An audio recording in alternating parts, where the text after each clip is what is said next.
If you build it, he will come. You can't handle the truth. We're going to need a bigger boat. Catchphrases from movie and TV. You know, sometimes when the writers write these one-liners, they have no idea the impact they're going to make or even becoming a part of pop culture. As a financial advisor, there's no reason you can't do the same thing. You remember the show Good Times? Jimmy Walker used to say, "Dynamite." Well, Norman Lear hated that. He didn't want it in the script, but they left it in. Pretty soon people started repeating it, it caught on, and every time somebody said it, you knew exactly what they were talking about. Well, what if you used that same idea as a financial advisor, using catchphrases on radio, podcasts, seminars, even in your office that are memorable and repeatable? The question is, how do you come up with them? I asked one of my advisors, you're in an elevator, you have to explain what you do for a living in one phrase. And she thought about it for a while and she said, I test retirements.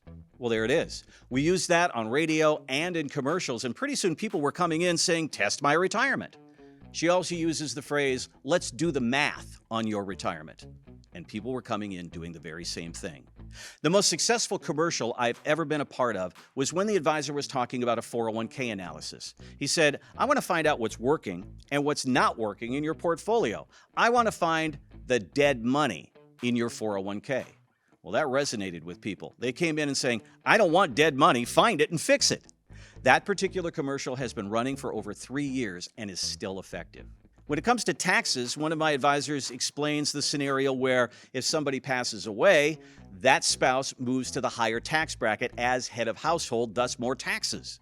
And when that person passes away, the money goes to the kids, they're in their highest tax bracket, and even more taxes. Pretty complex, but he boils it down very simply by calling it the widows and kiddos penalty. Another advisor that I work with talks a lot about taxes and ends his show with, it's not what you make, it's what you keep. Memorable and repeatable. I'll bet over the years you've come up with some phrases that you use, but why not make them company benchmarks? It could be the connection between current clients and building future clients.